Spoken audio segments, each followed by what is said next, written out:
Thanks for being here. I had a few questions for you. Oh, sure. Libertarian style blog. Excellent. What's your name? Andrew Pankey. Oh, do you have a card, man? I don't have my on me, but it's freemedialive.com. And I wanted to ask you, it doesn't seem a little out of this world to see Americans attempting to dance for freedom inside the Jefferson Memorial when most of the coverage on a Russian TV network? When what?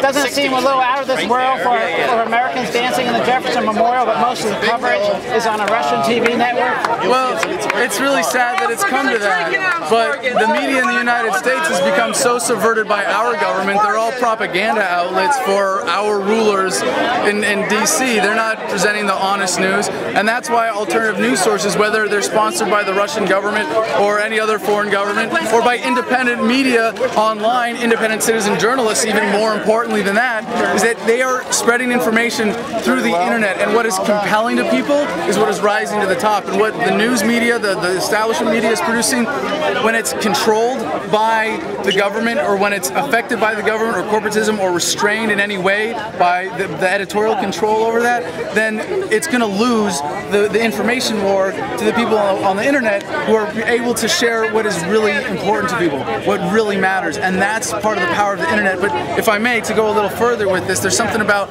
our generation, really, the millennials coming into power now, those of us who grew up with the internet and have it hardwired in a certain way, because the promise of our generation is nothing less than figuring out voluntary, cooperative, peaceful means of achieving all of the things that our parents' generation thought you needed government for.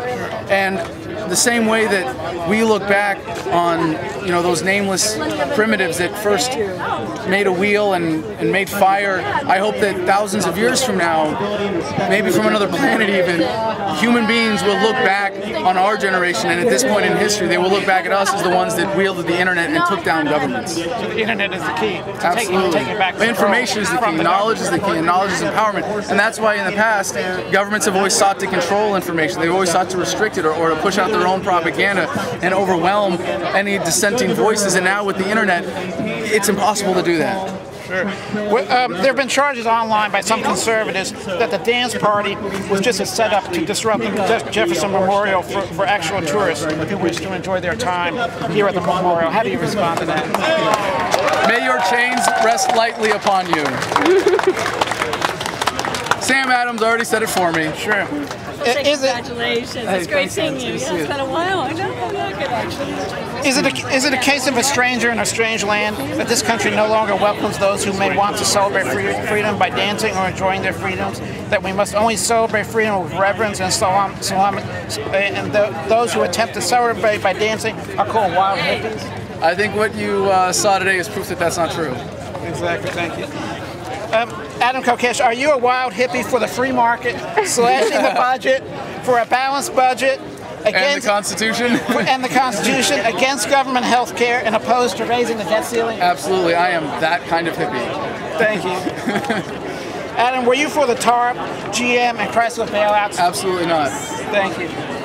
Do you believe most Tea Partiers are racists who used the N-word against the black congressman after Obamacare was passed last year? Absolutely not. There are way too many divided. Absolutely not. No. He said no. And it's the Tea Party being a powerful movement that I consider myself to be a part of. It's really disgusting to see that, as part of divide and conquer, we allow ourselves to let half of society, this half or that half, be demonized by its worst elements, whether they're even real or not, or whether they're plants, as opposed to taking people as they are, as beautiful, free human beings who are trying to make the world a better place. And I know that the vast majority of the people who make up the Tea Party are in it for that reason. And I support anybody who's engaged in politics, who's engaged in the conversation about making the world a better place, whatever their perspective is, whatever they want to do. If they're doing it peacefully, if they're speaking their mind, if they're speaking out. I mean, even the guy who was here trying to make trouble earlier, he's a bootlicker, but you know what? We love him, and we welcome him to be a part of the conversation. Absolutely. Right. Adam Kokesh, are you part of a new wave of libertarians and constitutionalists who are taking to the airwaves? I don't know if I'm in a position to call it a wave, but I'm certainly right in something. Yeah. Start of a wave. Do you believe there is hope for America that it can be saved from complete bankruptcy? That's an economic question. Wait a second. I gotta switch gears for a second. From complete bankruptcy, I thought we were past that, and it's really just the violence of the state enforcing the Federal Reserve System monopoly on our monetary policy that makes it possible to maintain a government that's way past bankruptcy. What do you think about Terry Jones burning Korans in Florida and the attempt to build a mosque in New York near Ground Zero? Do they have the right to do those things? Oh, they absolutely have the right to do those things if they're doing it on their private property, they're not harming anybody else, they're not violating anybody else's rights or property rights, then they are absolutely entitled to do that.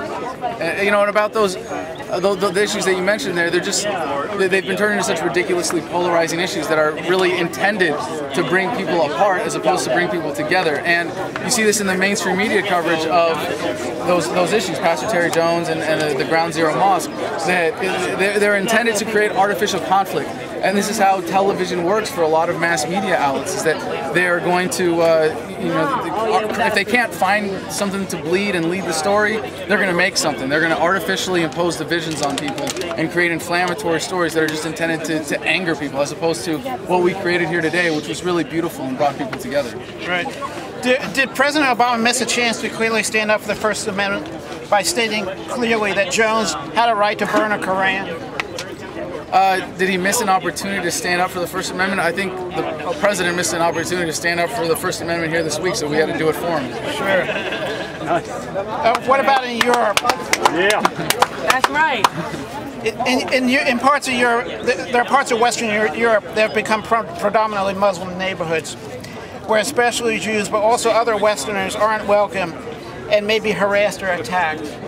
Are you aware of that? What's going on? I'm aware of some of the issues around, a mass influx in Europe. Although it seems like a lot of it's being blown up to create artificial divisions between people, as opposed to say, let's find ways to interact and engage peacefully with people. And so, a lot of the reaction is just kind of grows out of that, and it's really sad that we even think about it and we even talk about it that way, that it's about conflict as opposed to people coming together, because they're coming together, they're moving around the world peacefully to find the economic opportunities that are best going to serve their ability to prosper, and that people are restricting that based on artificial divisions between people, artificial ways of identifying people on race, on skin color, on religion. It's just disgusting. I don't even want to repeat that kind of language in a way that reinforces that paradigm and buys into that, because the ultimate minority is the individual, and we are all free, beautiful human beings entitled to the same rights.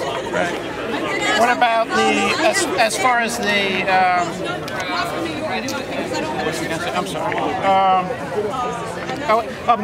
Mitt Romney. There's been so much coverage of Mitt Romney over the past week. We covered him on my show. In the Washington Post and the media in general. When are they going to stop chasing after candidates who don't really have that much public support? They're media candidates. When are they going to stop? When the people stop watching the mainstream media, when the people realize that there are honest outlets, and I'm not trying to blow myself up here, but I really think that being able to use the internet to find your news as opposed to sitting in front of the TV and just accepting what's fed to you, being actively engaged in how you find out what's going on in the world around you instead of just passively accepting it, I think that's really important, and that's when that's going to end. But it's happening already. Nobody needs to push that, because it's a free market of ideas, and it's so painfully obvious that if you sit and watch TV and you watch the mainstream networks, you're going to be a moron. You're going to be misinformed. You're not going to know what's really going on, and you're not going to have information that's empowering. You're going to be angry and frustrated with your life, with the world, and there are a lot of people that live lives now of quiet resentment, sitting at home watching the mainstream media, watching the news every day and getting depressed about it. And instead you can get online and you can find information about events like this. You can find information that's empowering. You can get an honest sense of what's going on in the world. You can filter it by what's relevant to you. And that's the real power of the internet. That's how we take down the mainstream media. That's how we beat it. Because it's not about it being mainstream, it's about it being not what people need to know or want to know or get the most value out of their time. People have, all human beings are essentially pragmatists first. We got to eat, we got to drink, we got to breathe, we got to feed our families, that kind of thing. But if, the ideals are there and you only have a certain amount of time to say, consume news, to consume information, to learn about the world, to develop your global sense of awareness, if you waste that time watching major networks on TV, if you waste that time reading establishment newspapers, well, like Thomas Jefferson said, a man who reads newspapers is some. I'm screwing up the quote, but you know, Thomas Jefferson said a man who reads newspapers is less informed than a man who reads nothing at all. And it's in a sense it's true, but now with the internet we can actually find the information that's relevant and important, and that we can verify for ourselves that we know to be true, and that's really powerful. It's important to verify what we hear. Absolutely. And we do that on the internet today. Thank you. Thanks for being here, man. What if they shut the internet off? Then we shut down the government, just like they did in Egypt. It's freemedialive.com. Can't do it.